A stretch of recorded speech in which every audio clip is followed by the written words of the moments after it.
Our beloved 8% Hard AF Seltzer is now live in over 2,500 locations across the United States. We're now available in Florida, Georgia, Alabama, Tennessee, North Carolina, Ohio, Idaho, Illinois, Michigan, Montana, Oregon, and Texas. Go to hardafseltzer.com today, click on the store locator, enter your city or zip, and find the nearest location closest to you.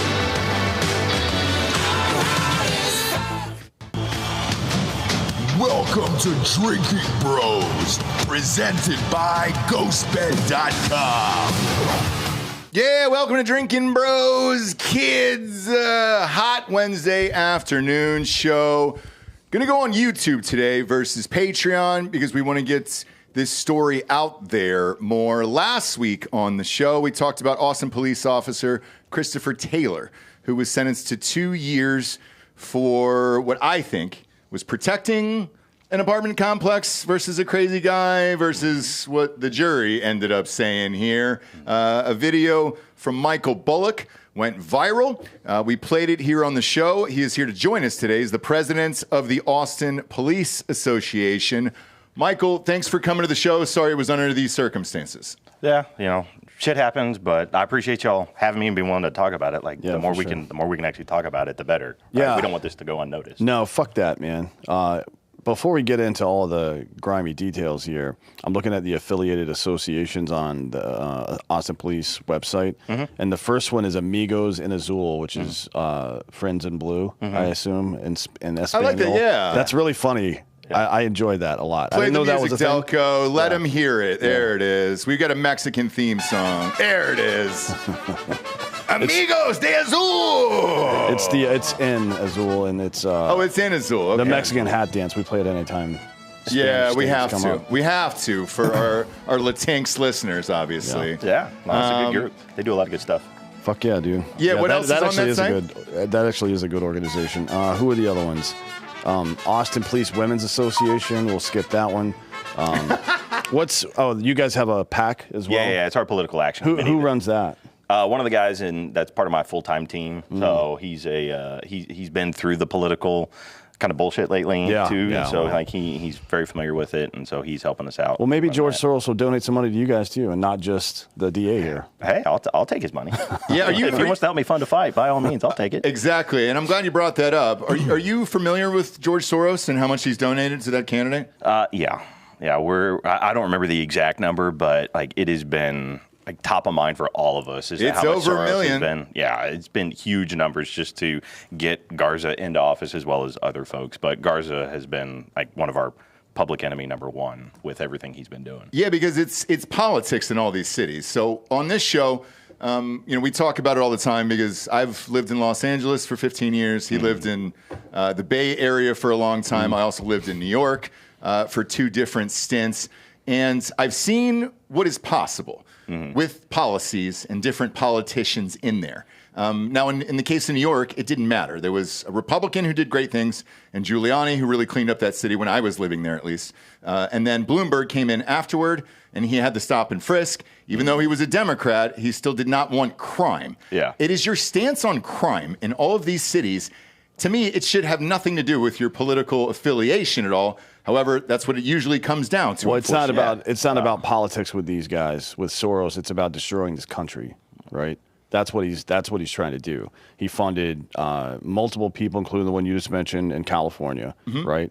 London Breed up in San Francisco, that mayor, dipshit. Yep. Alvin Bragg in New York, who's done all this other bullshit. You know what I mean? Fannie Willis.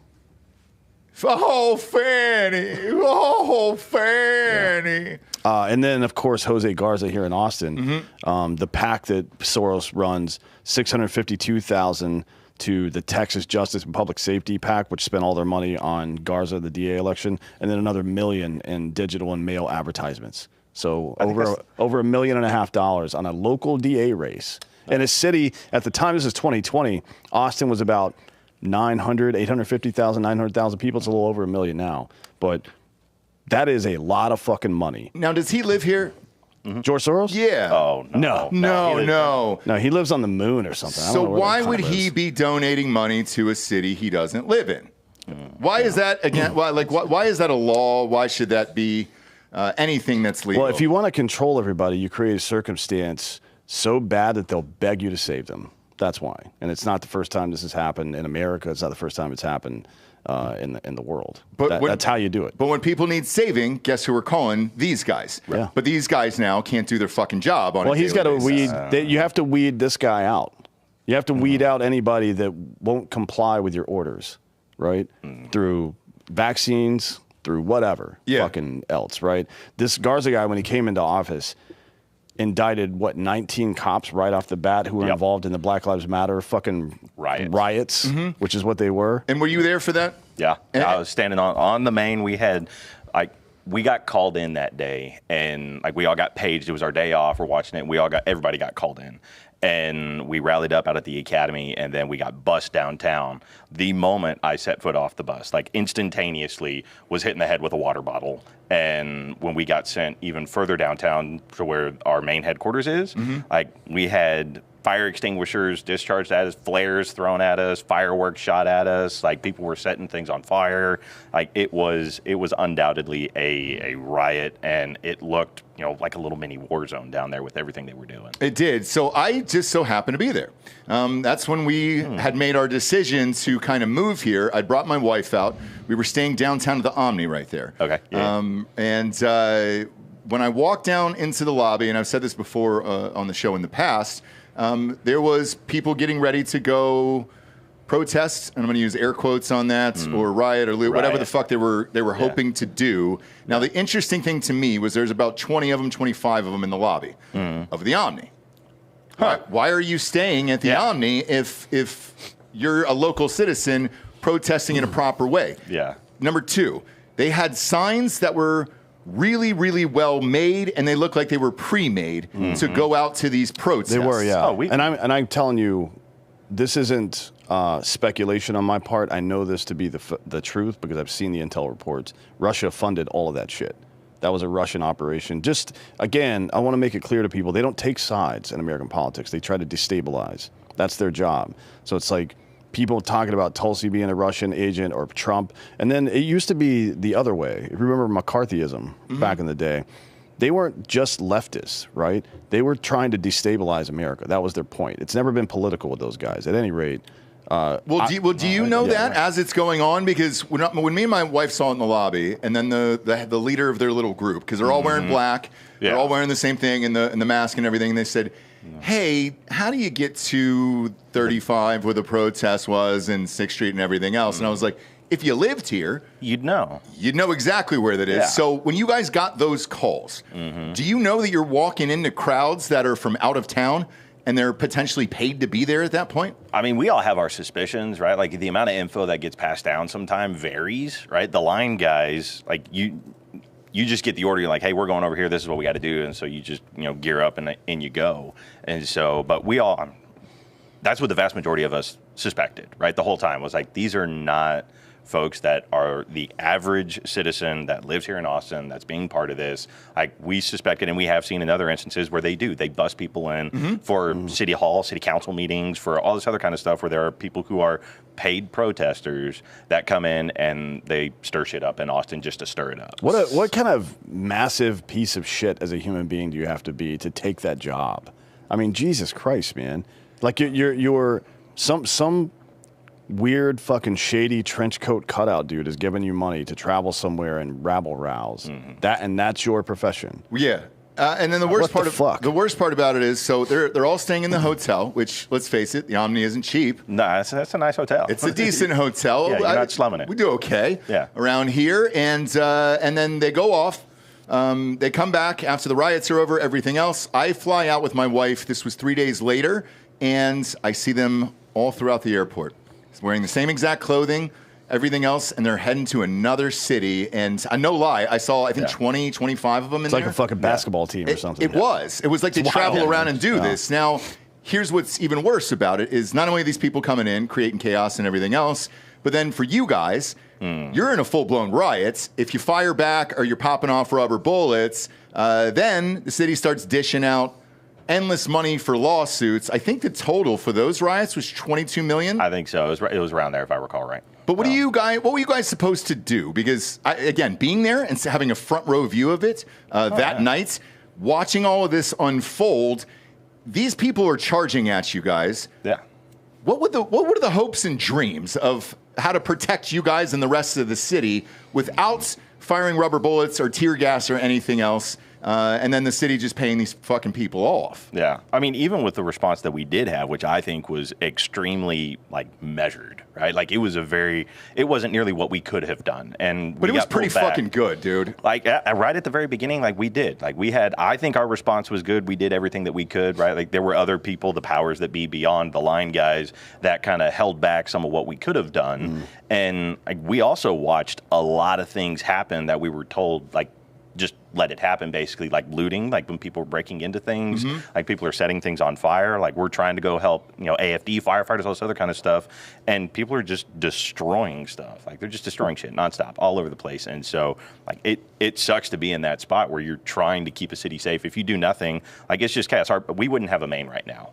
They would have burned that building down. Oh, yeah. It'd been ashes. Easily. So, yeah. And as I was watching it go down and then seeing the aftermath of it and then leaving afterwards, I thought you guys did an excellent job, for real, based on everything that was happening. You guys in the stadies that came down, especially the guys on horseback. On horses, that was pretty interesting. Oh, yeah. Because I ended up chatting with those guys on horses for about 45 minutes out there. Yeah, whenever they were they wanted to set up a fucking Chaz Chop autonomous zone in Austin. And the state police jumped all over that pretty quickly, so that was nice. And got them At least out they of there. did that, right? Shit. Right. But Abbott's an ally. I think he's definitely withheld some money from the city. Should they try to do some of this other stupid shit like defunding you guys? For example. I mean, they did it once and saw the consequences, right? Like right after it was 2021, I think is when they did it, where they passed the anti-defund the police bill, and because the city had cut $150 million out of our budget. By the way, you can tell me the updated numbers. The last data that I have is that the department is somewhere between 20 and 25% understaffed. Realistically we're around 30. So it is worse. Yeah. Last week I reported that it was at about 30 now because I'd heard that, but I hadn't confirmed that. That's good. But in 2019, they said we should be between 2,200 and 2,300. But in 2019, they said we should be between 2,200 and 2,300. So we're about 700 to 800 short. So how is it less now than it was then when the city has grown by 100,000 people? Yeah, we're back to staffing levels, I think, from 2008. Is where we're at now, and the city had 250,000 fewer people. Wow. I mean, you know what I don't see, and I haven't seen any data on highway fatalities or anything around this area, but I don't see cops on the freeway that much anymore. No, we got rid of the unit. I see state troopers, but no police. I will say, when I moved here in 2012, one thing I know, I've never been pulled over by an Austin police officer in 12 years. Yeah. We don't. Bob, you're also white too, so I want to highlight that. I'm kidding. No, that's a credit to them. I think that's one of my favorite parts of Austin police is they're not very intrusive on traffic, like ticky-tack traffic shit. No, you know what? The people that I've seen get pulled over are either doing something reckless and somebody reports them, or I've seen this happens in Texas more than any other state I've ever been in. Actually, people get pulled over for driving slow in the left lane. I think this might be the only state where that happens. Yeah, I think because state police don't like that. No, the fucking state troopers, they fucking get so mad. I hate it. You can search on YouTube for it and find videos of Texas state police, like DPS guy or state trooper guys, just like, what the fuck are you doing, man? Yeah, get out of the cars left lane. have passed you on the right. Get the fuck out of the way. Get out of there. It's dangerous. It is. It is. Because, and again, Bob, you've mentioned this before too. And Texas is the only place I ever see this.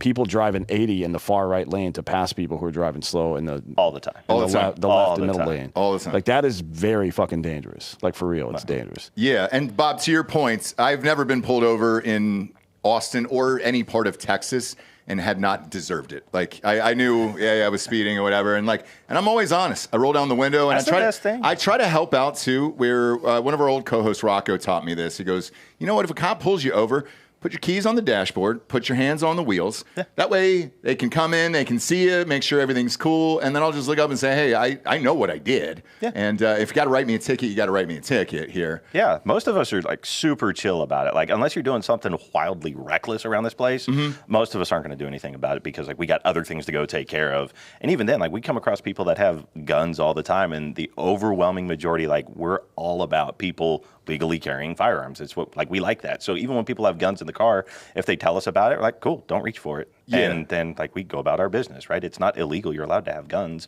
We like that. Right? Yeah, and we have another show on the network called Street Gonzo, and he was pulled over with a loaded gun. The cop was great, and he even wrote on the YouTube channel. He was just like, hey, man, I know the laws and everything else, and he was fair and honest. And it was great. But for you guys, as this keeps going along and you're doling out these lawsuits and everything else, now people are going to prison for it, for trying to protect the community. More people are losing their jobs, which is worse because those are good cops losing their jobs and they're hard to replace. It takes years to fucking replace that guy, right? Yeah. But yeah, also, I mean, the worst case scenario is somebody going to prison for it, but it's not a good thing that people are losing their jobs or getting demotions or any of that shit either. Right. Exactly. And then, Bob, if you could pull up that body cam footage here of this, and I know we played this last week, but it'd be great if you could walk the audience through it here as well. Go ahead and press play on that. Hey, man, let me see your hands. Our first look at what really happened. Okay, you can press pause and then leave it up there. It's quick. Yeah, I mean, and this is the most frustrating thing in the world about all of these, right? When you have DAs, is they break, and they did this in the trial, right? They break down that video like a tenth of a second at a time, right? And they ask these stupid, well, is he trying to kill you here? Is he trying to kill you here, right? Where they're trying to paint this picture where in this frame, okay, the dude's not trying to kill you, so he could have never wanted to kill him. Right? Like they try to skew the narrative just to push a particular agenda or a particular outcome that they want. And so, but like in that one, I think the total second, it was like 3.2 seconds from the time the door opens to the time that the guy's within 3 feet of them. Right. Right. That's next to zero time to be able to make a decision and process everything that could possibly be going on. It's the threat. You have to deal with it. Like, this is what we are trained to do. Do you have a department policy on this, the 21-foot rule? Because I've been carrying a concealed weapon for over 20 years now, and one of the first classes I ever went to, we talked about this. Yeah. And the subsequent ones as well. So, like, the department's gotten away from, like, the hard and fast 21-foot rule because it's all, like, we do everything based on the totality of the circumstances, right? Like, because, and part of the example that has been given is if you have a dude, right, that's like, 300 pounds and, 70 years old, that's, 10 feet away from you, right? Like that could be different from a superstar athlete that's 25 feet away from you, right? So it just kind of depends. But like that's something that we do talk about in the academy you're trained, but ultimately it's what the officer believes. Like, hey, this guy is armed. He's coming at you. Is it a deadly threat? Yes or no? Yeah, I think a guy a step away with a knife is probably a threat. Yes. Especially when you're in a narrow... It would be one thing if you were outside and you could sidestep this guy and you could create distance. I mean, one of the things you do when you're trying to either de-escalate or manage a situation without actually using deadly force is to create space. And you move diagonally backwards and then diagonally backwards like this, right? It's a good strategy to use. What the fuck's he supposed to do in an elevator? Right. Yeah. Like you're in the fatal funnel right here, brother. Yeah. There's nothing else that you can do, right? Like they did everything that they possibly could. So who are the jurors that fucking convicted this guy? It had to be unanimous to send him to prison. Yeah, and I'm sure it was downtown, right? It was...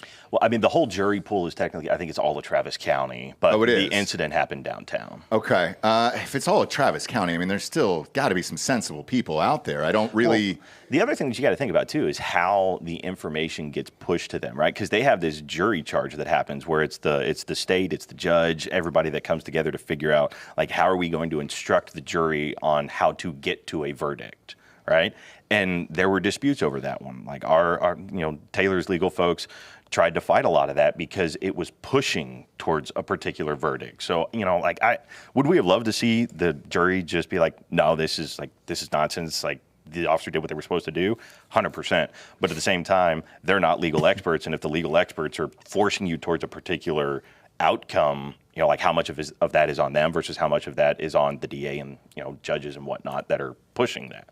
But the issue is, if you slow down this footage by the 10th of a second, like you just said, now you're getting into NFL replay, which is an entertainment fucking product, not real life. Right. Nobody's life is on the line here, where his is. Right. And a 10th of a second in the real world, have fun. Like, that's like facing, you know, a fastball pitcher. If I were to go up against Aroldis Chapman, you know, I'm not going to.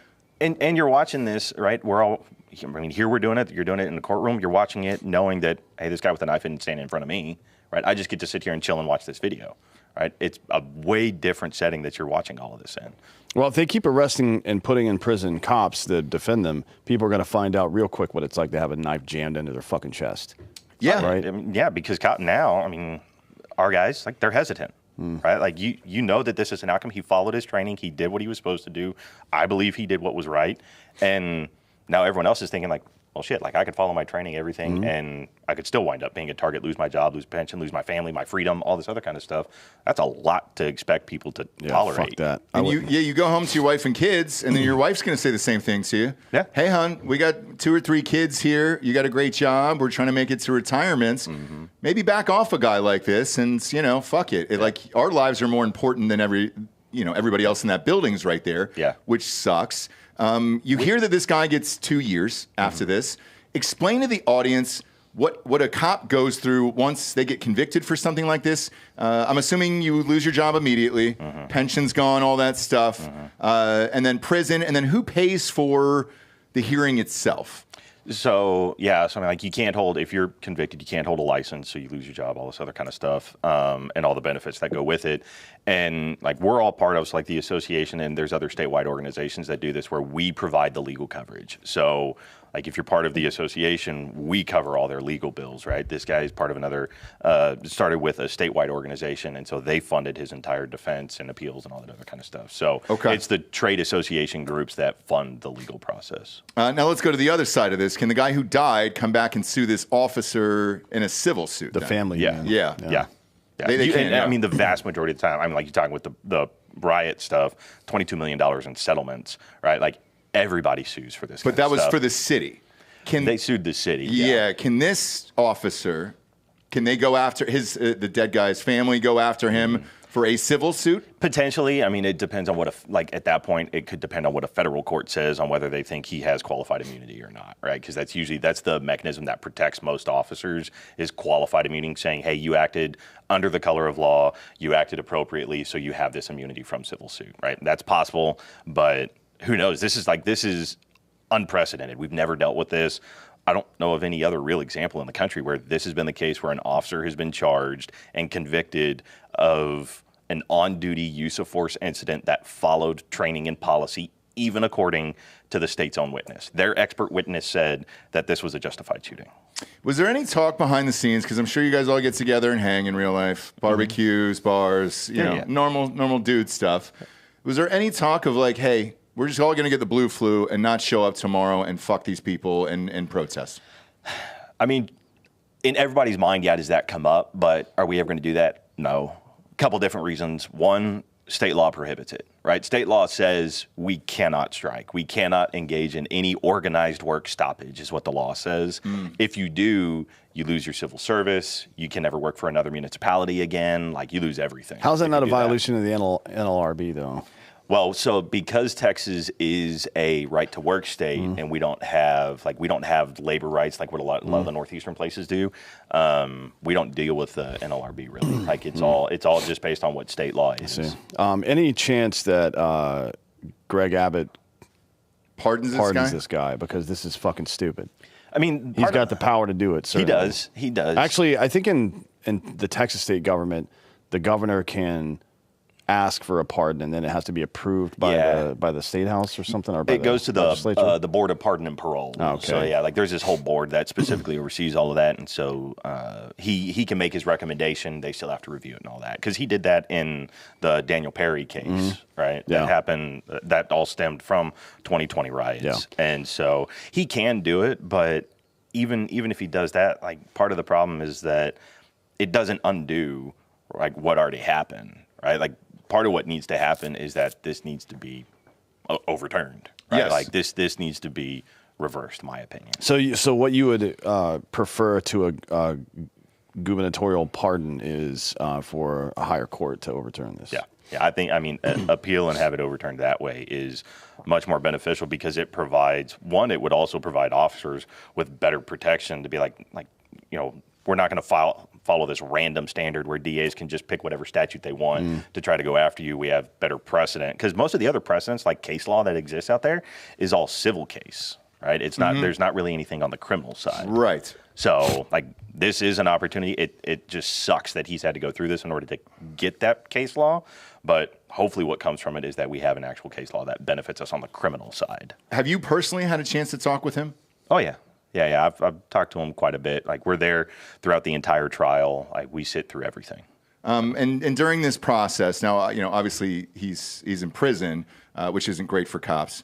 Do they get isolated from Gen Pop? How does that work? So he's not in prison right now, right? Okay. He's still out because the legal team already filed a notice of appeal, and so he's still out on an appeal bond. So great. So he's not in prison right now. He gets to, he still has to wait for this whole process to play out, which who knows how long that could take. It could take years to get through an appeal. Sure. But right now he's out just on an appeal bond is what they call it. Well, that's great news because at least he's not one in there. Right. Two, yeah, it'll give somebody like Abbott or whoever is listening to this show, a lot of senators out there, Cornyn, you're up on this one, who could help out in something like this because you'd love to see it. Because I watch the local news. I'm one of the last 5 people who do. So I've been following the story for a while. Yeah. And as soon as it popped up, I could not fucking believe that they sent this guy to jail. I couldn't believe it. So I was pissed off enough that we showed it on air. And then your clip was very eloquent that you posted up there, and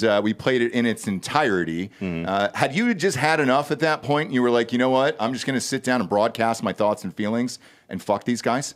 Yeah, part of it is you have to be careful what you say and when, right? We don't want to hurt him when they have ongoing cases, all this other kind of stuff. No, you did it afterwards. Yeah, did it afterwards. But that's where we're at. It's been 4 years of dealing with all of this and dealing with indictments. Like you said, initially he indicted 19 guys, right? For riot stuff. Right off the bat. And then he indicted, 4 more or 3 more to where we got to 22 total for all of that. And then he dismissed 17 of them, and he's picking and choosing these things. And it's just being lorded over here, where it's become extremely oppressive and hard to actually do your job. And so that video is a moment where it's this is enough is enough.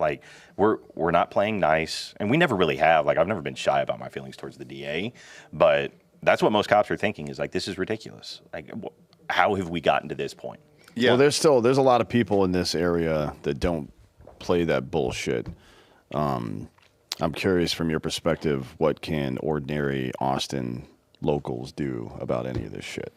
Well, the number one thing that anyone ever can do is vote, but that part's over right now. And so how long is their term? Because 4 years. So he's up.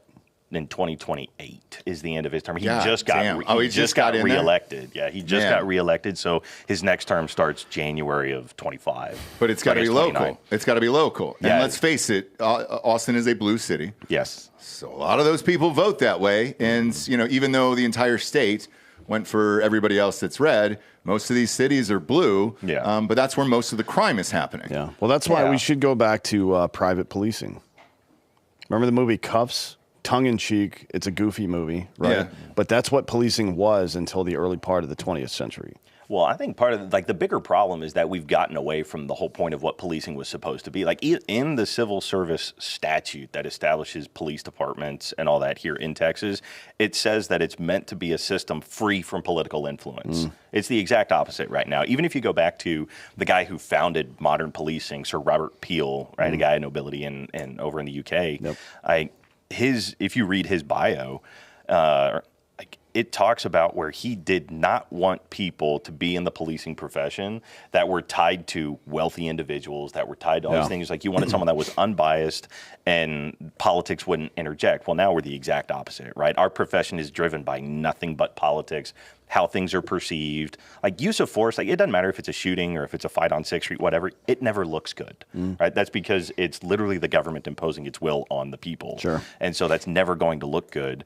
But when you impose these arbitrary standards over officers to where you can't even do it in an unbiased fashion, you have to do it based on Like, well, how's the DA going to look at this? How's this video going to come out? Like all that, then you're defeating the very purpose of what policing was started for. Yeah, nobody is thinking about the court of public opinion when some crackhead is running at them with a knife. No, you forget it. And if you do, by the way, you're dead. Yeah. You will die, and then whomever you were protecting, whatever you're standing between and the danger, that the danger is now going to get on them as well. It's they showed it during this trial too. I don't know if you remember. I think it was 23 is when it was. There was a guy who was a deputy working a contract for an HEB over in East Austin, and he showed up to go like work whatever his off-duty thing, like ODO or something. Yeah. And so when he showed up, they had this dude that was stealing stuff inside the store. And so he went to go talk to him, confront him, whatever.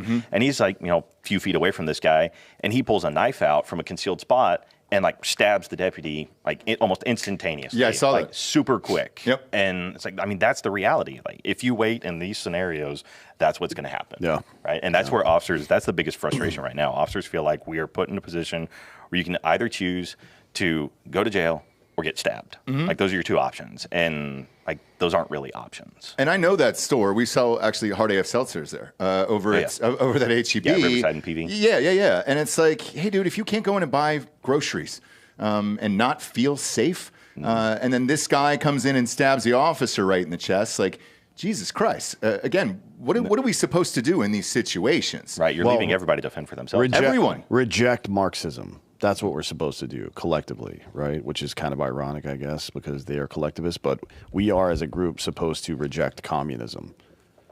This idea that the institutions that protect us are intrinsically evil, masculinity, police, whatever, right? Which is a very odd relationship they have with reality, considering how much faith and trust they put in the state as an entity, right? And then you also have votes on this. Like, we vote for sheriff. Right. Do you think that should be allowed? Because let's take me. I'm just some normal dick. Just moved here 4 years ago. I don't know these people. I don't know their track records or anything else. Should I be allowed to make that decision? Because it doesn't feel like it should be up to me. It feels like a decision that should come from within. Well, there are qualifications required to be the sheriff. You can't just be some slapdick. You still have to be qualified, but it is an elected position. It is. Well, I mean, you can also get the qualifications after the fact. That's true. Yeah. Yeah, like That's what I'm you saying. can get the job, and then all of a sudden. Yeah. But I mean, look at Garza, right? He was never a prosecutor. He was only a defense attorney, and he was like an immigration defense attorney, I think. Yep. And so, like, that was his only qualification, and now he's supposed to be the chief prosecutor for all of Travis County when he's never prosecuted a case in his life, right? And that's how we wind up with homicide cases that are getting bungled and all this other kind of stuff where he can't even do the job that really is supposed to be done. Yeah, it's a weird scenario to be in. Not safe. Like, this stuff all needs to function the right way. Yeah. What about chief of police? Who picks that? The city manager and then city council picks that one. So like the sheriff thing, right, that's a constitutional office, right? They're established, sheriffs are established usually through constitutions, state constitutions, but chief of police are just appointed like positions and it's at will. Like they could change their mind at any given time usually. I don't really know if that's the best idea, right? Like because the problem that you run into with that one is sometimes you constrain the decisions a chief can make where they're more political instead of just based on like, well, this is what's right, this is what's wrong. Yeah, exactly, like what we're supposed to be doing. So I think there's a case to be made for that should be like a set appointed term where like, okay, like this is the chief and you're appointed for 4 years and the council can't fire you in that period because then they have some autonomy, they have a little bit more insulation. But I mean, the flip side of that one is if they pick a really bad one, well, then you're kind of stuck with that for 4 years no matter what. So like there's pros and cons. But they picked like the major cities, the reason that crime numbers went down over the past 2 years is because 6 of the major agencies stopped reporting entirely, right? That only happens if the chiefs of these police organizations play ball and fuck with CompStat. That's the only way that it works. Was Austin on that list? We still report our stuff. You guys do, but it was New York, Detroit, Boston, San Francisco, LA, yeah. Well, I think in Austin, the biggest reason, like, because on ours, it will show, like, hey, our crime reports are going down. Honestly, the biggest reason, and having talked to citizens on calls, is because it takes us so long to get anywhere. People just don't call. Like, well, they're not coming anyway, so why would I call? Yeah, well, I mean, it's that Texas. controls. Yeah, you got 13 minutes. Got the police right here. Yeah, bud. exactly. But it's also spaced out. Yeah. Country roads and all that other stuff. So it's I mean, our response time used to be like super good. We used to beat national standards. Like Austin in particular has historically been one of the most professional and typically like, I don't like using progressive, but progressive, not from like an ideological standpoint, but from the aspect, like we're not one of those departments that has thought our training is perfect. We should never train it. Like we should train today the same way we did in 1980. Like our tactics constantly evolve. I used to do shit with Urban Shield out in Oakland back in the day, my security company, and you guys were always out there. Yeah. Back in the day, this is like 2011, 12, 13, that time frame. Yeah, like we used to have people beating down our door to come be part of the department, and now like we struggle. Like sometimes it feels like you're scraping the bottom of the barrel trying to get people to apply. I mean, it's not going to get any better now. No, it's not. To be honest, like if I was not to fuck with your recruiting numbers or anything, but if I was a city cop, I would definitely head over to the sheriff's department right now because at least you've got some cover from above. You know what I mean? Yeah, I mean it seems like it's only us, right? Like when you look at Travis County, like it doesn't seem like the DA is really screwing around with a lot of other departments. Because he can't. It's just us. Like if I'm the sheriff of Travis Hayes, whatever the fuck, and the DA tries to come after one of my guys, I straight up tell him, fuck you. You come after my guy, and I'm going to fucking, he's going to stand behind me, and you have to come through me to get him. Because that's the only person that can fire or arrest the sheriff is the governor, right? That's it. I didn't know that. Yes. So it's like, suck my dick. Yeah. But you can't do that as a city police. No. Like they can fire you on the spot for anything. That's what I'm saying. And why would anyone want to do this fucking job anymore? We have so many cops across America who listen to the show. I say the same thing every time one of these bullshit cases pops up. What is the advantage of doing this job? Because it's not like it pays, $200K a year or anything like that. I mean, your life is constantly on the line every single day. Now they're expecting you to pay for your own jiu-jitsu training or whatever to get around this bullshit to possibly appease a jury. Forget about those second and third tier training elements. They don't do it. I don't know what Austin Police does, but most police departments throughout the country, you qualify one time a year with 50 rounds. Same here. Okay. That's it. 50 rounds. 50. Okay. Which is what you do one time to get your concealed carry permit for the rest of your life. Yeah. Yeah, we have to do it every year. Every single year. It's like, my God, man. I don't get it. I don't either. Like there's so much, not just actual ammo, but there's so much tech out there. Like there's, and it's not that expensive. AI computer systems that have target discrimination and threat scenario training and stuff like that you could put in the fucking break room. I mean, it's not super expensive, man. I don't understand this shit. We clamor for more professional cops, cops that are better at doing their jobs, cops with greater skills, right? Because there's a paradigm. The higher your skill level, the fucking more you can graduate force, right? Yeah. If you're at a low skill level person, you have to go to force more quickly. That's just a fact, right? Yeah. And that skill includes your physical fitness as well. So if you're working 8-10-hour shifts and you're spending another 2-3 hours doing paperwork after that, where the fuck is the time exactly to hit the gym and go to the range? Well, especially when you have a family. Sense. When you have a family, what are you supposed to do? These aren't like robots. This isn't the movie Soldier with Kurt Russell where you just got a tattoo on your face of your fucking rank. You know what I mean? These are human beings that we want. By the way, like as you said before, the purpose of policing is for people inside of the community to take care of that community. That's the whole point. Right. A human being who enjoys all the things that we enjoy, who's decided to step up and protect that community. That's what we want. Not fucking political outsiders and shit like that. That's what we want, but we're not going to get it if we keep doing this shit. And the other part, too, is you hear citizens bitch on the news or in protests or whatever of like, oh, they need more training or they need to learn jiu-jitsu or learn this or learn that. Or the worst is, why didn't he shoot him in the legs? This is what we heard on this video. Yeah, we heard that endless times from people of like, why didn't he shoot him in the legs? Cool, man. Well, you want to explain why that's impossible in a situation like this? Well, I mean, that's practically impossible to do under stress, especially when you talk about what the training opportunities that you're given for one, but also I've done the math on this, by the way, on the show multiple times. A fucking handgun is a 4-minute of angle weapon.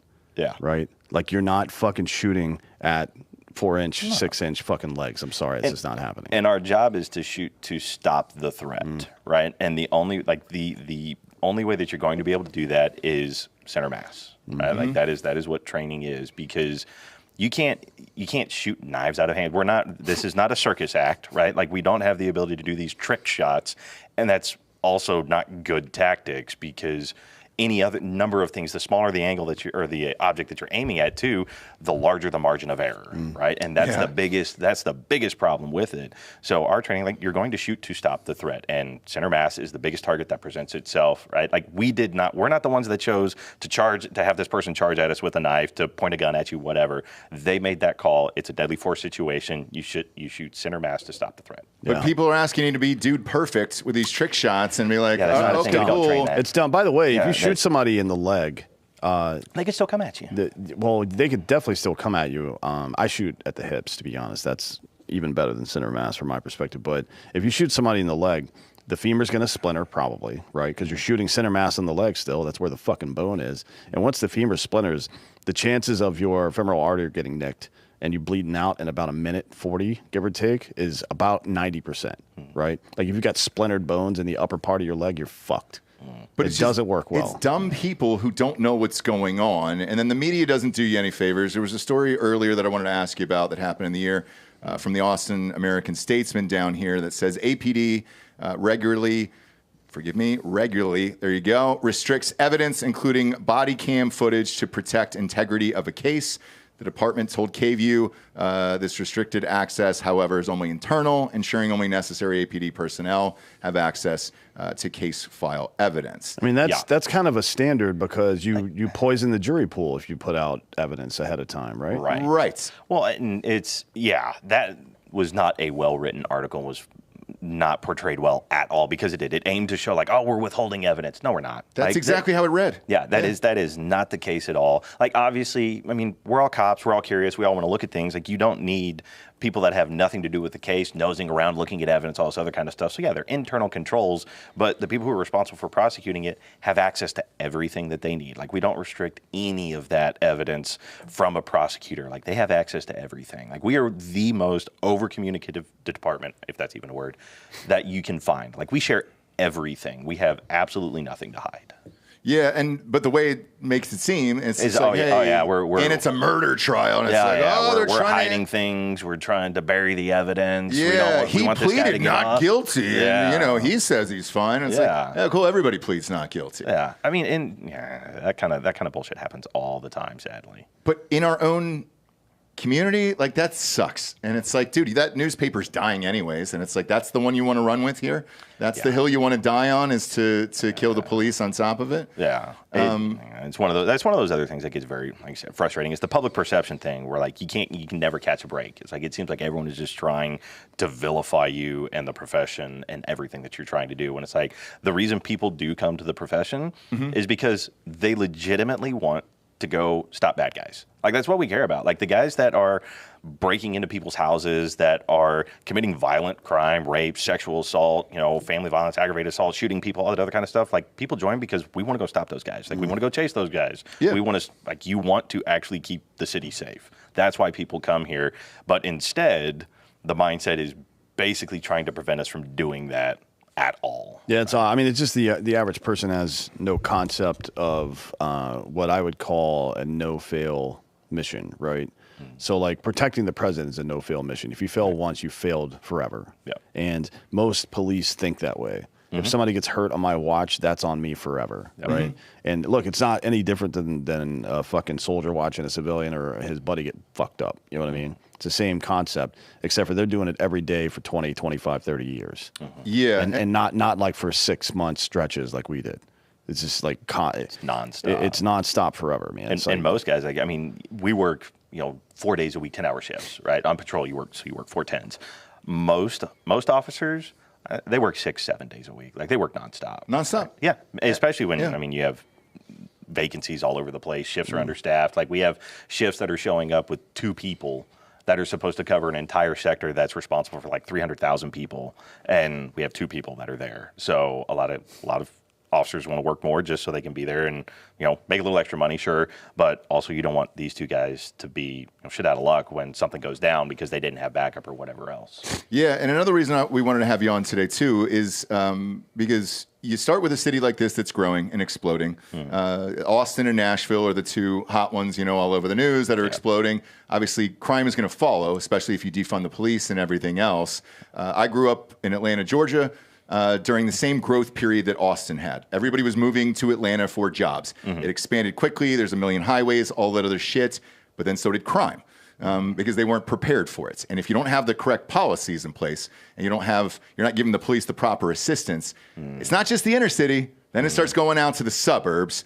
And that's what we're seeing out here now. Yeah. I got my car stolen out of my driveway. I live in a neighborhood about 8 minutes down the road up there to the left. And yeah, but I think total there was 12 cars out of that neighborhood that ended up getting stolen. A lot of break-ins now are starting to happen as far as just cars right now. Yeah. But that's where it starts. That's where it starts. And then it goes inside the house. And then that's where I think, once it comes to people's doorsteps, then they're going to say we should have more funding for the police. But right now, it's just a bunch of people talking shit. And then, boom, the city will be horrific in a few years if you don't start now. Well, and it's the aspect, like a lot of people, I think, just don't understand, or we ignore it, one or the other.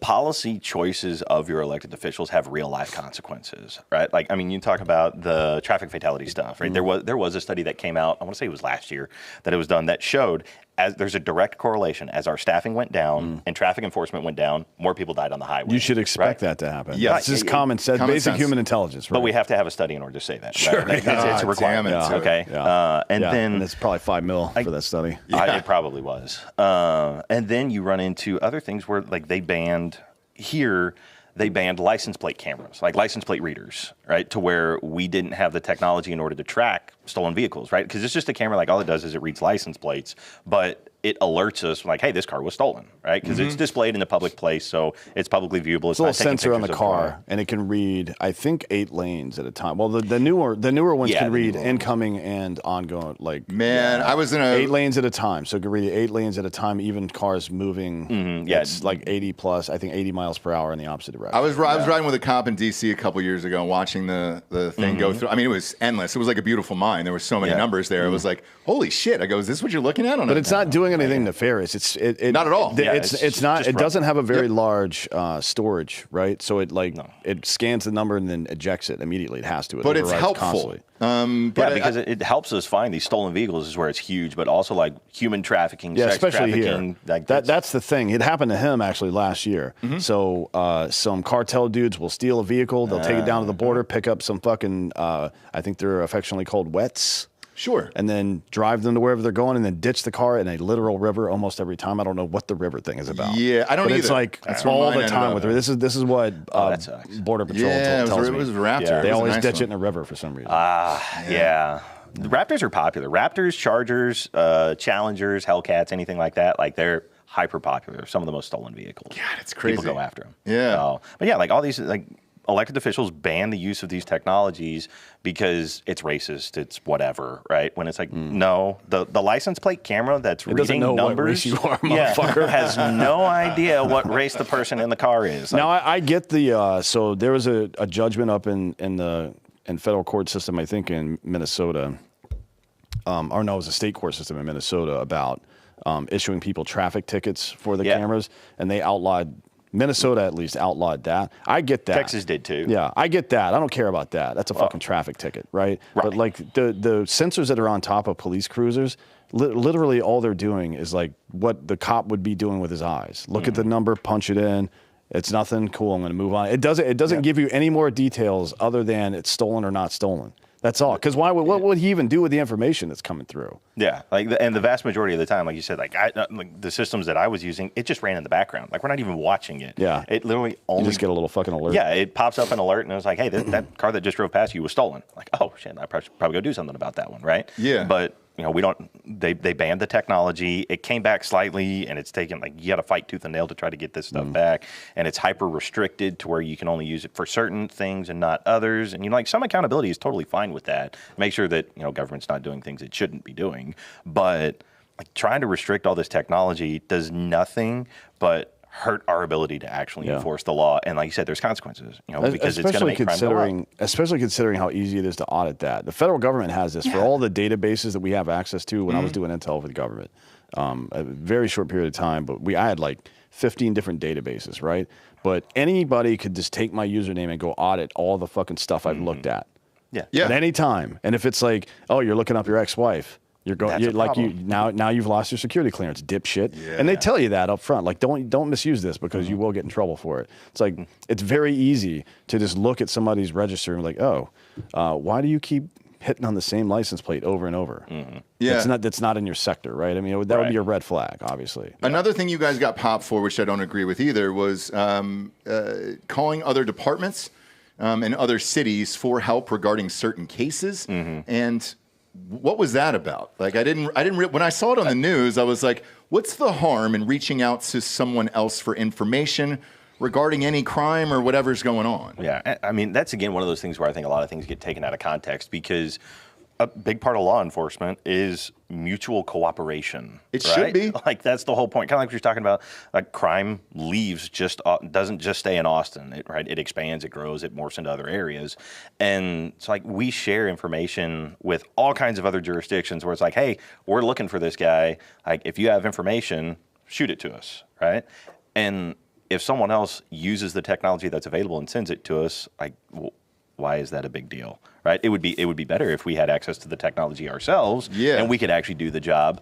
But really, it was people that got all butthurt, got all upset about us using a technology that the overwhelming majority of other agencies use, right? Well, we're not using it, but people were sending us information using that technology. So, like, it's a whole lot of nothing is really what it is, right? That's what it seemed like. Yeah, and my favorite part, because I think that was a San Francisco article that I was talking about that, San Francisco paper or whatever, was the guy that they were quoting in that was a guy who pled guilty to aggravated robbery. Yeah. And I was like, you're talking about how terrible this technology is, and you're quoting the guy that got convicted for ag robbery on it. Like, that's who we're going to listen to. By the way, just since you mentioned San Francisco, if anybody ever sends you a link and it's sanfranchronicle.com, that's not real. It's a picture of a giant black penis. It sure is. Sure is, every single time. Pro tip right there. Yes. Yeah, pro tip. It's usually inside biz here. That dude, where is he? We're in the meme biz. It's Barry. There he is. Yeah, Barry. It's usually this guy. Oh, it's usually that guy every single time. Yeah. Big fan of his work. R.I.P. obviously because he's not alive. No, it's almost the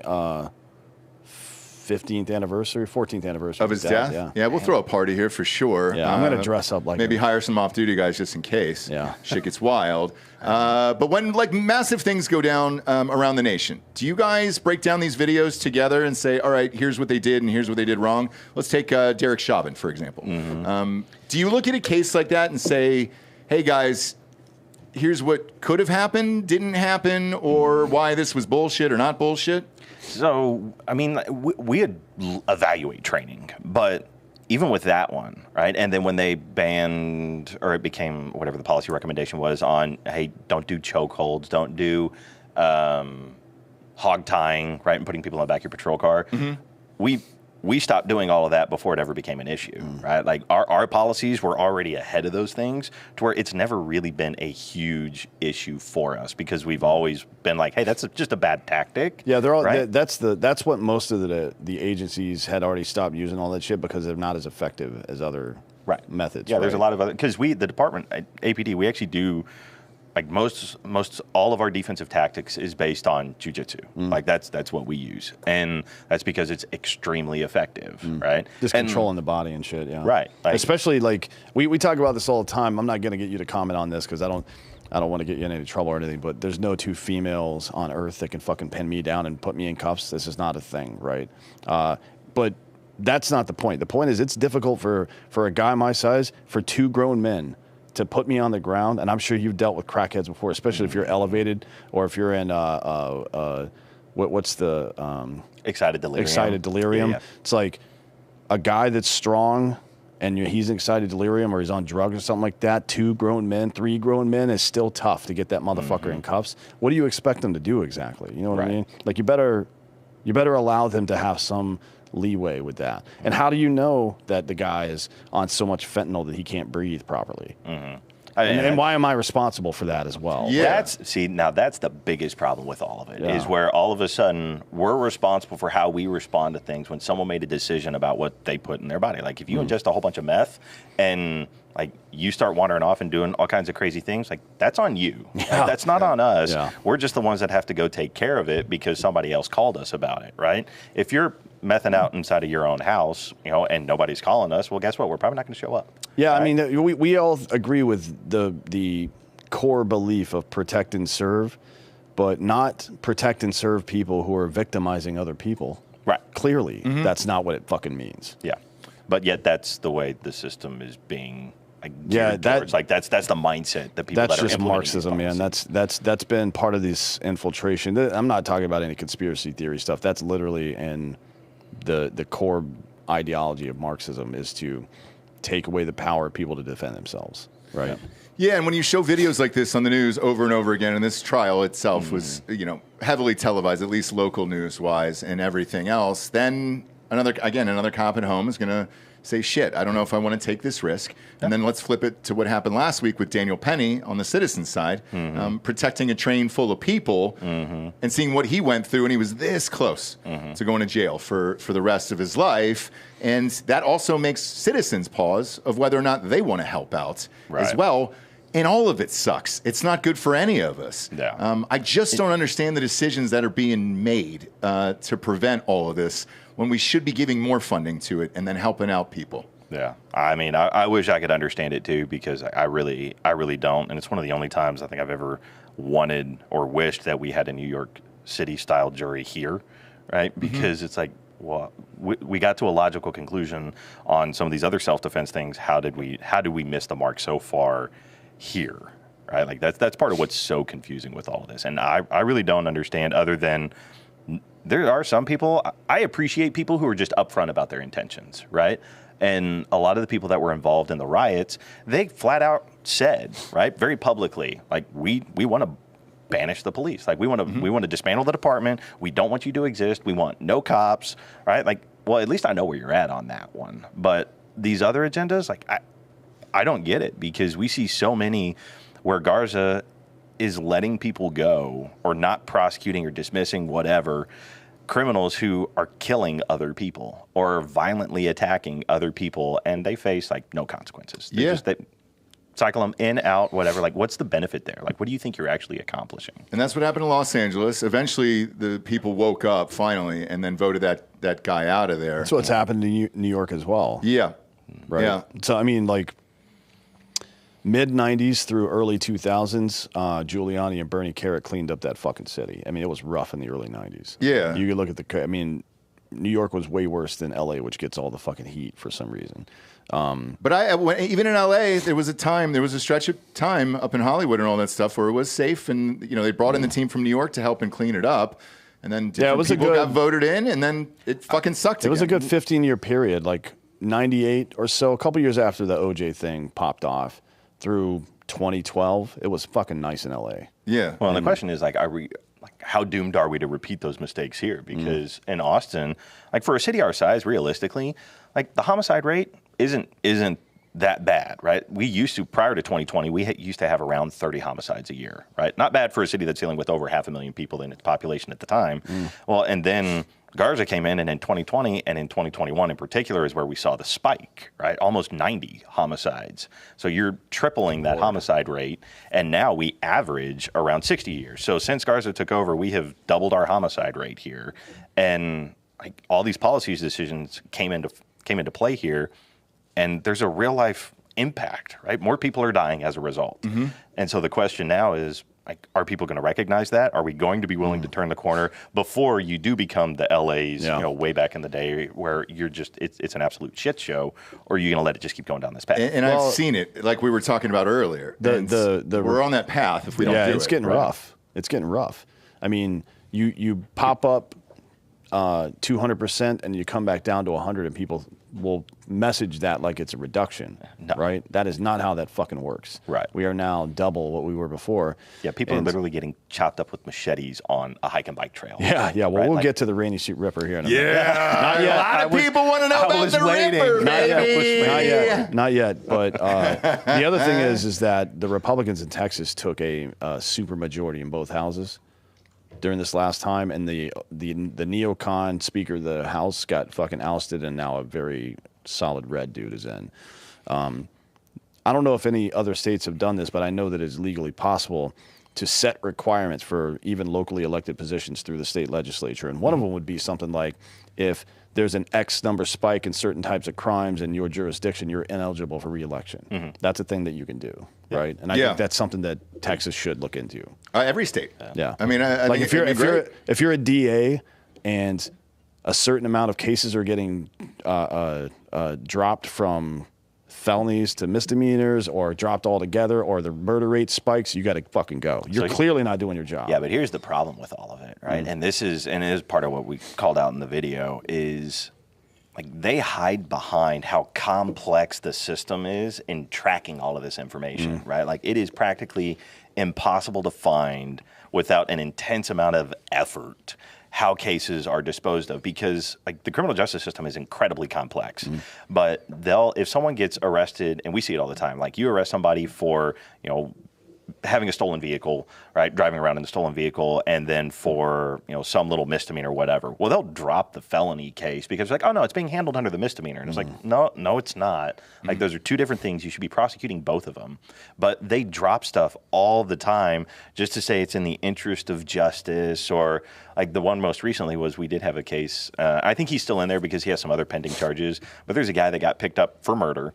And he was in jail. He got indicted, but because the DA's office was not ready to go to trial in time, the judge had to reduce his bond down to $1. He was on $1 million bond for murder, and now it got reduced to $1. No because way. Yeah, because they're not ready. Like, they're not ready to go to trial, and they hide behind how complex the information is defined, and so it makes it hard to hold anybody accountable because you got to go dig through all these private documents, whatever, that most people don't know how to get access to. So I think that kind of stuff should exist, honestly, where you do disqualify people. Like, if you're fucking up, you should not be able to continue down that same path. Yeah, you're out of there. We do it in here, for Christ's sakes, at a podcast studio. Like, hey, if you're not doing your job, sorry about it. You got to fucking go. Why doesn't that extend to them as well? Well, I'm sure that it'll be fine. That guy's probably not going to murder anybody else, and he's probably going to show up to his court date. Yeah. We've definitely never had that happen before. Because there was definitely the guy that we arrested for aggravated assault with a deadly weapon. Same thing. DA's office didn't get an indictment in time, so he got cut loose on a $1 bond. And then while he was out on bond, he murdered somebody downtown on Congress Avenue. Yeah. Well, was he at least an American citizen? Because half the time that's not the case. We don't check that stuff in Austin. Really? Yeah. Yeah, that's not something we don't deal with that. What an odd thing to do in a fucking. Yeah. I did not know that. Yeah, Austin. Yeah, this one of the Austin policies. Yeah, is we don't do hardly, like, if we come across somebody and there's like an immigration order or whatever, then like we still have to, you got to call and actually verify stuff or whatever. But like just everyday interactions, like we don't ask any of that. We don't deal with it. Like the criminal, even if you commit a crime or whatever, that's not something that we roll through. The county, I think, if you go to jail, the county has to verify that kind of stuff. But I don't remember what their policy was, because there's a big debate over all of this, whether they could be a sanctuary city or not, all that other kind of stuff. So you guys don't call in detainers if they're placed by ICE or anything? It depends. It all depends on how the info comes in. So like, I mean, usually the prisons and jails are responsible for that part. They're usually the ones that have to do it when we take them in there, but like that's not a regular check that we run or anything. Now, Highway 35 is the highway in the United States where the most human trafficking takes place. How bad is it here? And it goes right through the middle of our fucking city. And for some reason, we're not participating in this stuff. Yeah. How bad is it here? I mean, it's definitely here. You see spikes when it comes to like major events, right? Like when you have things like F1 and major sporting events come to town or whatever, it picks up because you have a lot more money that's coming in, and that's where we tend to see the most. But it's definitely here. Like, we don't have quite the same problem as like Dallas does, but it's definitely still here. The biggest problem that we have is the unit that's tasked with dealing with a lot of that doesn't have the resources to go out. Like, it's a referral only business. Like, there's nothing proactive to go find people that are really doing this. Yeah, it's like, we have a couple people that do that, but for the most part, it's, hey, this person called and said that they're being trafficked. Oh, okay, well, we investigate. Do you guys have a Secret Service liaison here? Because they have a human trafficking department now. My buddy works up there. Yeah, we do. Like, we do have a unit that works with the Secret Service, but it's only on dignitary visits. Jesus Christ. That's pretty much all we do. Damn it, man. Like, the biggest name in the game so far as anti-human trafficking goes right now is Secret Service and FBI. Like, they have a joint task force out of the major cities. I'm sure Dallas has one. If you got them out of D.C. and then put them all across America, that would probably help Vegas as well. has one. Cash Charlotte, Patel might do Atlanta, that. yeah. We'll see. So, anyways, beyond all that, we've got a serial killer on the loose. What sure the fuck do. are you guys doing? Rainy Street Rippers out there. Yeah, because they're killing bros. He's after me. Look at him. That's the guy. He's killing bros. Yeah, dude. the heat's on in here today, so he doesn't have a fucking rugby sweater on. But I'm telling you, that's the guy. Right? Yeah, it is. He's definitely getting murdered. We have a crime show called Crime Corner on this network. We have 12 shows on here. Hit the button for Crime Corner here today. There Wait, didn't you do?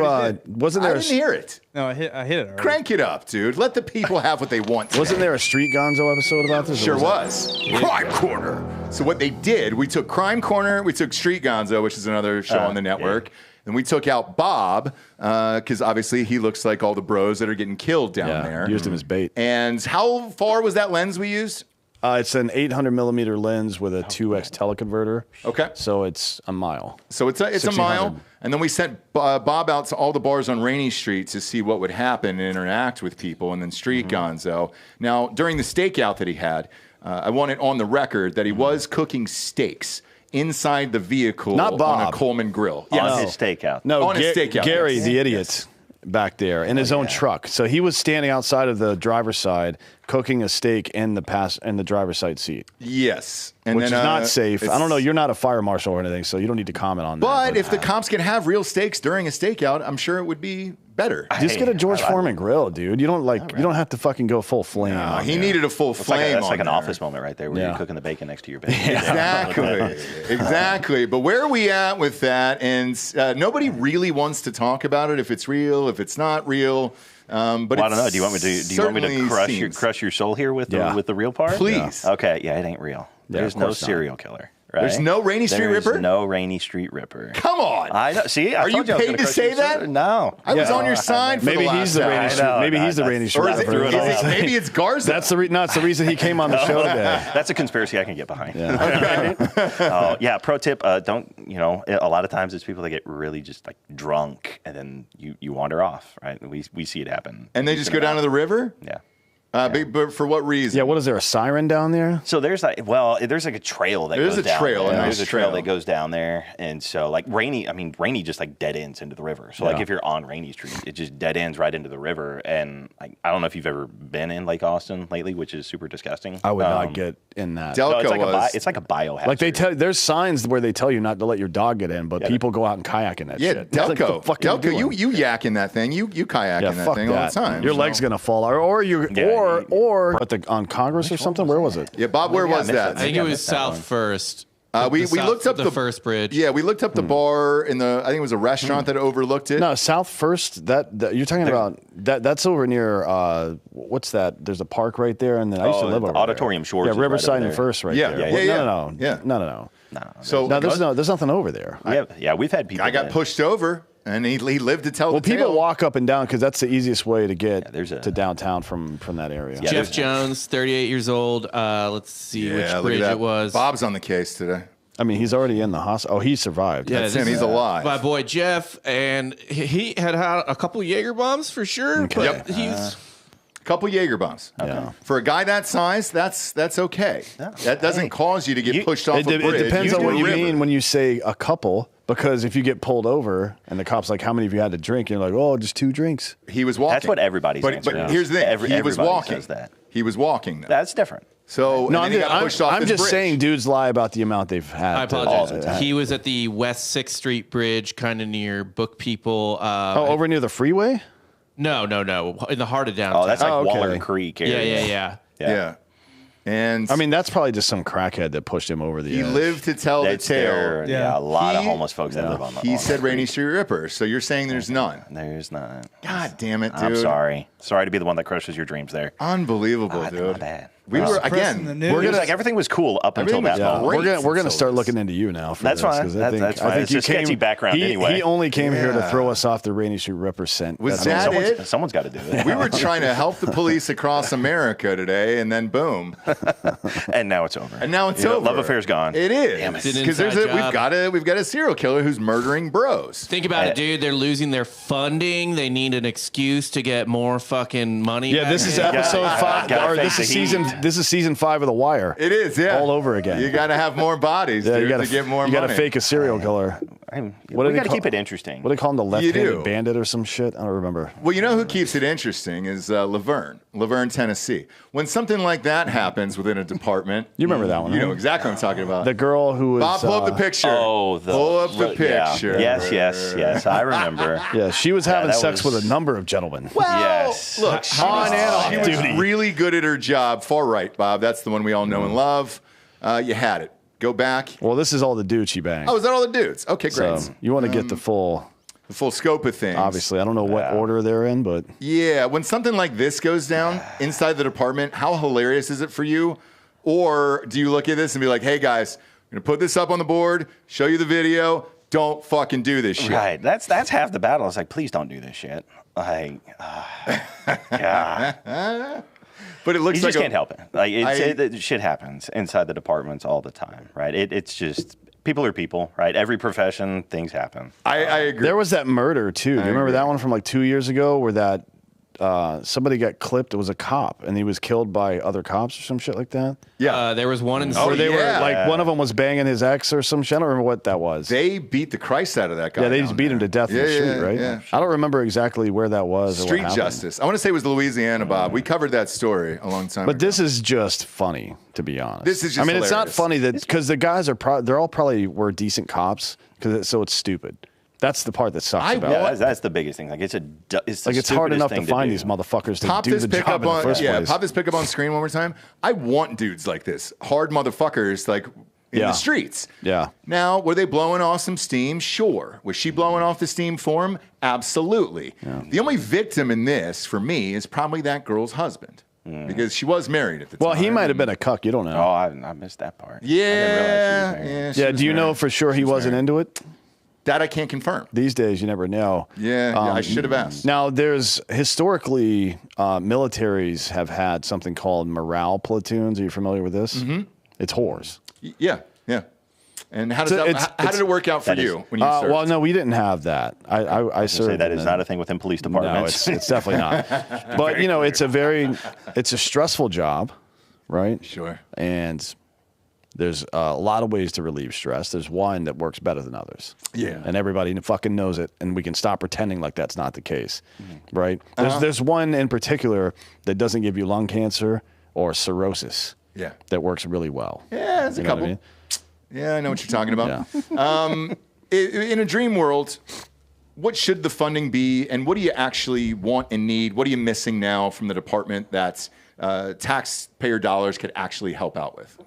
Well, I mean, you kind of hit on it earlier, where a great start would be to just stop paying out ridiculous settlements. That'd be a great start. Yes, you can get $22 million back right there. Yeah, that'd be great. Some of the biggest things that we deal with right now is patrol cars. Right, like our patrol fleet is terrible. Like paint chipping, seats are falling apart. Dude, like they can't. All of it's falling apart. Elon needs to step up, dude. Every time I'm near an Austin police car, it looks like it gets fucking ran into. Yeah. Like no shit. Time. Yeah, they are beat up. I mean, that's the first thing that goes in the budget is repairs. Yeah. On any equipment, really, but especially vehicles. I think Elon should step up, and it gets like cyber trucks for everybody. Oh, that'd be great. But there was a department out in. Was it California that did that? Yeah. Where they did Cybertrucks. That was for like their patrol fleet. I know there was there was one department that did it for Los Altos Hills. It's a Palo Alto suburb, I think. We had one for a few weeks over here. It was dope, man. Yeah. That was awesome. Like when you get in it, your mind will change. I know. When you see a picture, you're like, does it say where it is? Once you get in this goddamn thing, you're like, dude, this really is the future, and it's awesome. The steering wheel, by the way, is like an F11.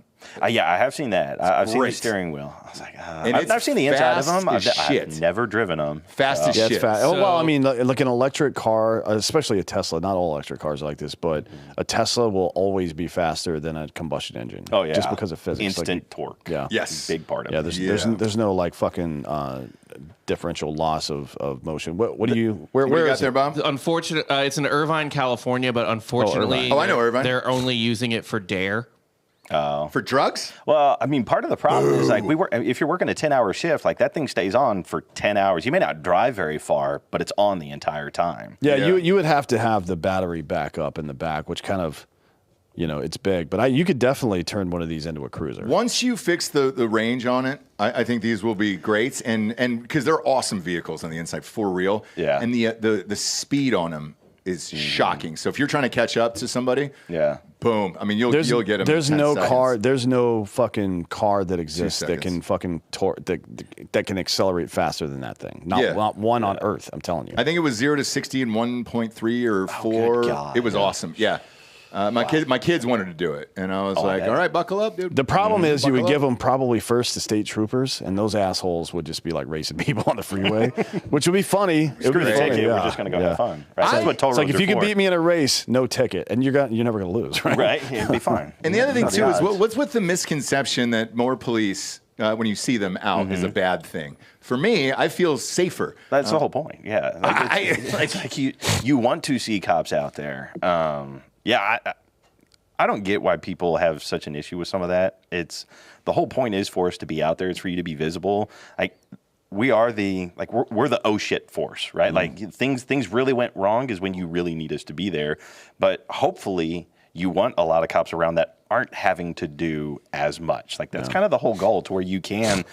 Like if you're driving around and you see the kids that are out there playing basketball, you can go hang out with them. Yeah. Right? Like that would be great. That's how you build those relationships. It's the same thing when we're deployed, to be honest. Like we call it presence patrols, right? We just go hang out somewhere. Yeah. It's like, hey, we're here. If you guys need anything, we're just going to be over here hanging out, drinking coffee or whatever the fuck. The other thing that I personally love, and I don't know if it's just a Texas thing, but now there's a cop at the schools. All day long. School resource officers. Yeah.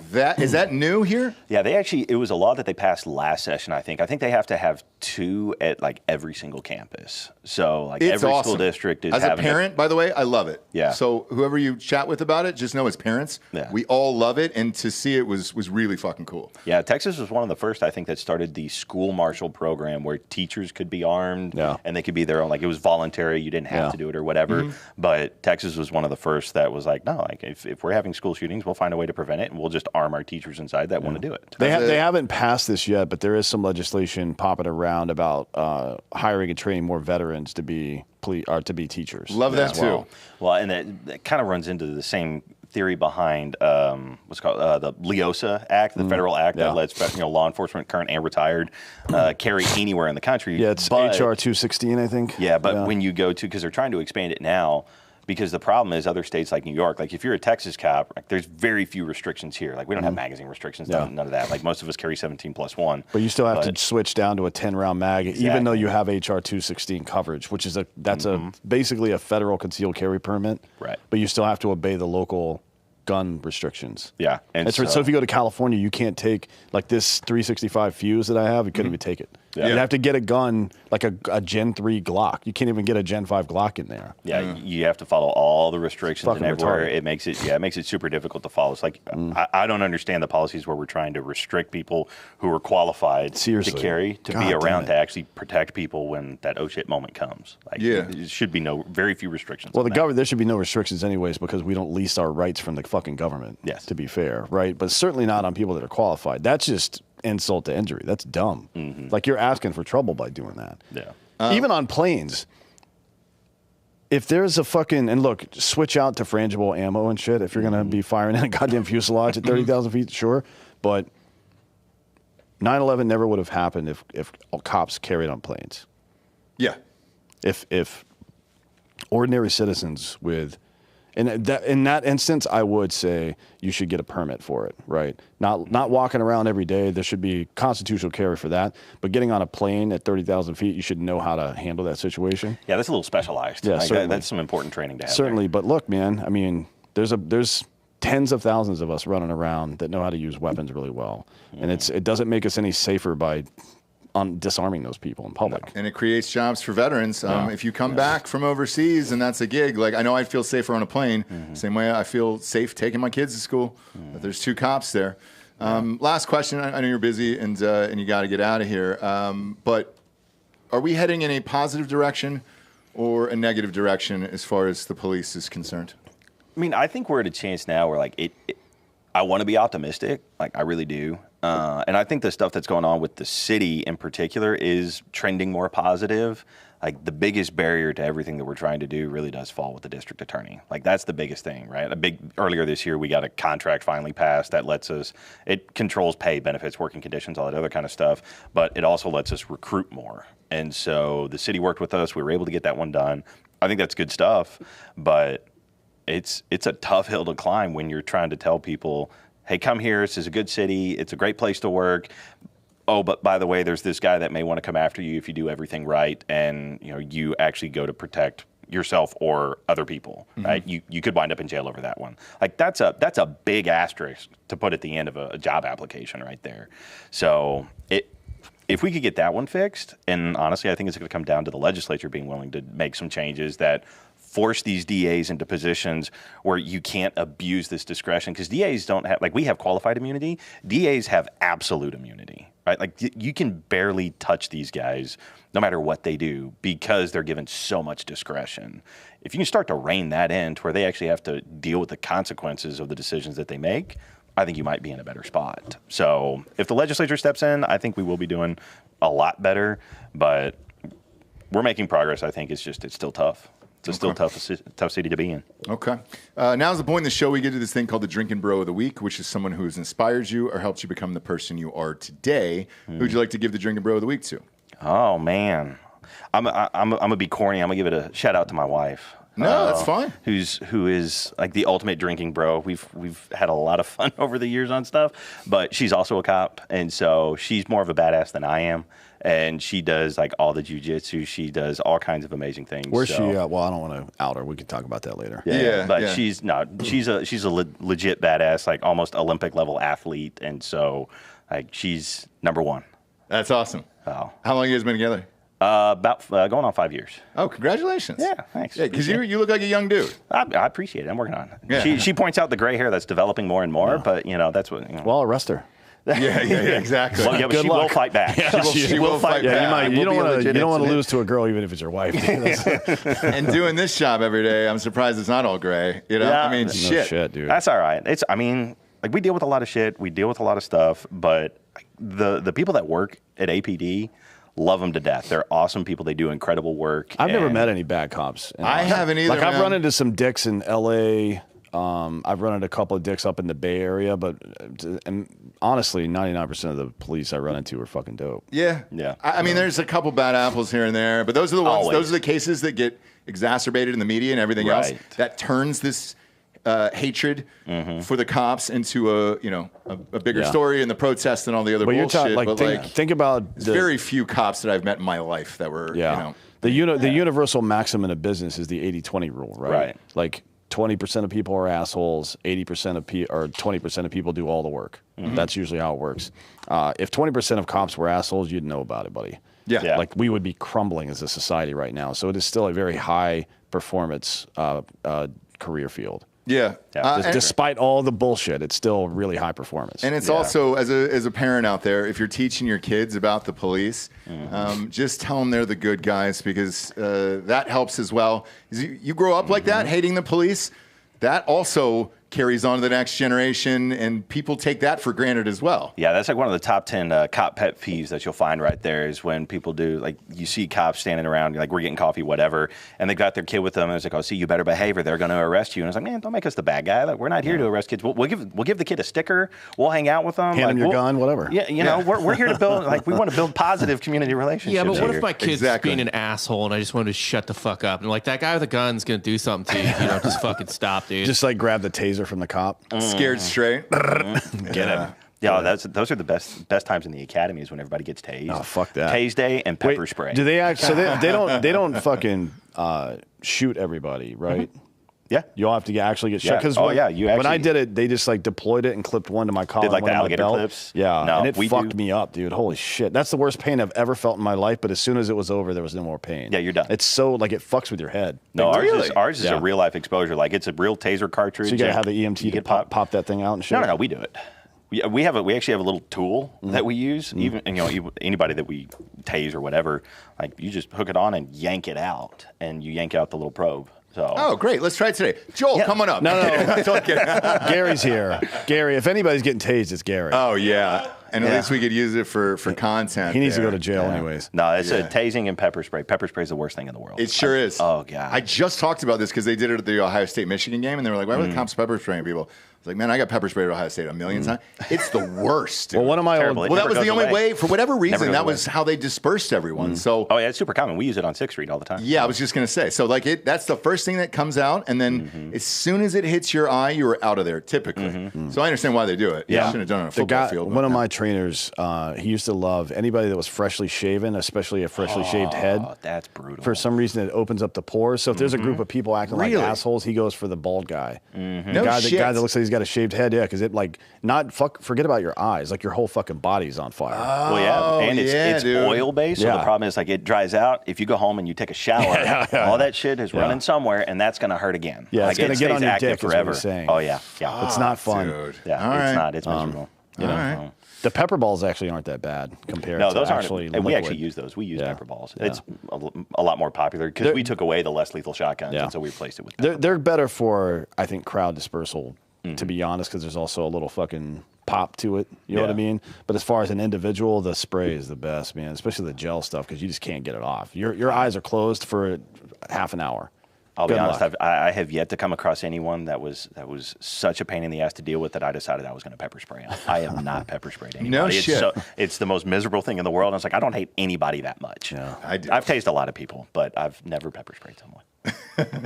And we should end on that comment today. Appreciate you being here. Support the men and women in blue. All right. Go to iTunes, rate the show a 5-star, and leave a quick review. Also, head on over to Spotify. It's just a 5-star, and you can walk away.